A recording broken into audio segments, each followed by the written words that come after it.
नमस्कार, जय माता दी। प्रिय दर्शकों, मिथुन राशि फरवरी माह 2021 मिथुन राशि का मासिक राशिफल का आज विश्लेषण करेंगे। गोचर ग्रह स्थिति को समझेंगे कि किस तरह से ग्रह योग रहने वाले हैं फरवरी के माह में। मिथुन राशि वाले जातकों के जीवन में अष्टम भाव में पंच ग्रही योग यानी सूर्य, गुरु, शनि, शुक्र, बुध। गुरु और शनि ग्रह अस्त रहने वाले हैं। हालांकि कुछ समय के बाद शुक्र भी अस्त हो जाएंगे, बुध बकरी होंगे और 12 फरवरी तक मिथुन राशि वाले जातकों के जीवन में कुछ विडंबनादायक ग्रह स्थिति बनने वाला है। अतः कहते हैं सावधानी हटी तो दुर्घटना घटी। मिथुन राशि वालों को बेहद सावधान तरीके से सावधान होकर के फरवरी के महीने को प्रारंभिक समय को व्यतीत करना चाहिए। हालांकि इतना कोई समस्या नहीं है, ऐसे कोई पैनिक होने की आवश्यकता नहीं है, लेकिन फिर भी सावधानी तो आपको रखनी ही होगी। गोचर ग्रह स्थिति की बात करें तो मेष राशि में मंगल ग्रह, वृषभ राशि में राहु ग्रह और केतु ग्रह वृश्चिक राशि में, मकर राशि में सूर्य, बुध, शनि, गुरु प्रारंभिक समय में। बाद में यहां पर बकरी होकर के बुध भी मकर राशि में आ जाएंगे। चंद्रमा मिथुन राशि में रहने वाले हैं। तो ऐसी स्थिति में देखा जाए तो 8वें घर में पंचग्रही योग प्रारंभिक समय फरवरी के यानी कि 5 फरवरी से लेकर के 12 फरवरी तक बनने वाला है। 5 फरवरी से 12 फरवरी तक आपको बेहद सावधानी पूर्वक अपने समय को व्यतीत करना चाहिए। इस समय में आप भगवान सूर्य की उपासना करें और भगवान भोलेनाथ की उपासना करें। पंचग्रही योग का एक फलस्वरूप कह सकते हैं कि जो आपके महत्वपूर्ण कारक ग्रह हैं जैसे कि शनि और शुक्र ग्रह, बुध ग्रह, ये तीनों ग्रह अष्टम में चले जाएंगे और ऐसी स्थिति में सारी जो आपकी व्यवस्था है, सारा जो एबिलिटी है, ताकत है, आपकी जो हुनर है, उस हुनर का जो रिजल्ट होगा वो कम हो सकता है और उस कम रिजल्ट के माध्यम से आप अपने जीवन में नकारात्मक परिस्थितियों का सामना कर सकते हैं। सकारात्मक बने रहने के लिए आपको अच्छे प्रयास करने होंगे। हालांकि 22 फरवरी तक मंगल ग्रह आपके लाभ स्थान पर विचरण करेंगे और लाभ स्थान का 11वें घर का मंगल कुलदीपक योग बनाता है।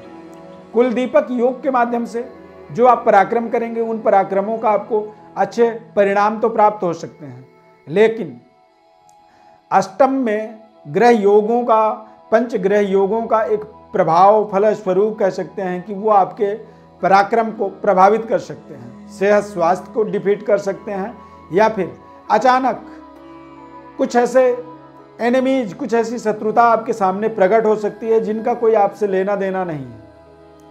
आप अपने नेचर वाइज मेहनत करते चले जाएं, सावधानी पूर्वक निर्णय करें और जो भी आप वाहन का इस्तेमाल करते हैं, ड्राइविंग करते हैं, वो आपको बेहद सावधानी पूर्वक चलाना होगा।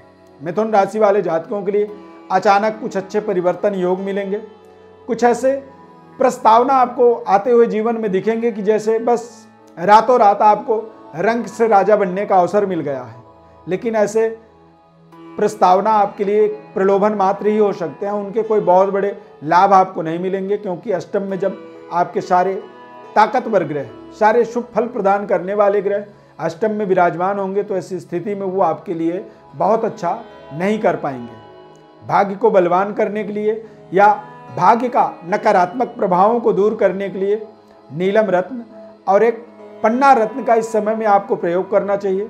सेहत स्वास्थ्य आपका बहुत अच्छा रह सकता है, लेकिन अच्छा बनाने के लिए जब आप प्रयासरत होंगे तभी अच्छा होगा। यदि आप थोड़ी सी भी लापरवाही करते हैं तो निश्चित रूप से वो लापरवाही आपके लिए हानिकारक साबित हो सकता है। बेहतर व्यवस्थाओं को बनाने के लिए आपको निरंतर समय का इस्तेमाल करना होगा। 13 फरवरी तक शुक्र ग्रह, बृहस्पति ग्रह अस्त रहेंगे और बृहस्पति का एक फलस्वरूप कह सकते हैं कि पारिवारिक जीवन की जो व्यवस्थाएं हैं उन व्यवस्थाओं को आपको सुदृढ़ बनाने के लिए मेहनत करना होगा। करियर को भी बेहतर करने के लिए आपको निरंतर प्रयासरत रहना होगा। एक छोटी सी गलती की भी गुंजाइश नहीं है। यदि एक छोटी सी गलती भी होती है तो इससे आप अपने करियर कारोबार में कुछ नुकसान का सामना कर सकते हैं, जो कि आपके समय और भविष्य के लिए बेहद कष्टकारक निर्णय बन सकता है। अतः सावधानी पूर्वक समय को व्यतीत करना होगा, लगे रहना होगा और सकारात्मक होकर के जब आप आगे बढ़ते हैं तो बेहतर व्यवस्थाओं को जीवन में जोड़ पाते हैं। इस समय में अच्छे दोस्तों का आपको सहयोग लेना चाहिए, दोस्तों की बातों को बहुत ही ध्यानपूर्वक सुनना चाहिए, आर्ग्यूमेंट से बचना चाहिए और तर्क कुतर्क से आपको विशेष परहेज रखना चाहिए, क्योंकि तर्क कुतर्क के माध्यम से आप कई बार अपने अच्छे दोस्तों से भी दूरी बना सकते हैं। अच्छे सलाहों को भी आप अपने जीवन में अवॉइड कर सकते हैं या उन अच्छे सलाहों का आप अपने जीवन में लाभ न लेकर के उनसे एक शत्रुवत कह सकते हैं कि व्यवहार आपका बन सकता है। तो ऐसी तमाम विषम परिस्थितियां हैं, सावधानी पूर्वक समय को व्यतीत करना होगा, सेहत स्वास्थ्य का ध्यान रखना होगा और यदि वैक्सीनेशन का कोविड के समय में यदि किसी तरह की कोई वैक्सीनेशन का कोई अवसर बने तो आप वैक्सीनेशन जरूर कर सकते हैं, क्योंकि इससे आप कोविड वाली जो समस्या है इस समस्या से पूर्णतया दूर हो सकते हैं।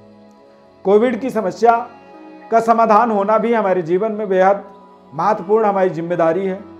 सरकार के द्वारा जो वैक्सीनेशन की व्यवस्था स्टार्ट हुई है, इस वैक्सीनेशन में हमें जुड़ना चाहिए। ये उस तरह से ही वैक्सीनेशन का एक अवसर है, जैसे गंगा में नहाने से हमारे पाप धुल जाते हैं, ठीक उसी तरह से हमें अपने जीवन में स्वस्थ रहने के लिए वैक्सीनेशन की आवश्यकता है और उस वैक्सीनेशन का जब भी अवसर मिलता है तो उसे जरूर अपने जीवन में प्रयोग करना चाहिए। गोचर ग्रह स्थिति का प्रभाव मिला जुला रहने वाला है मिथुन राशि वालों के लिए।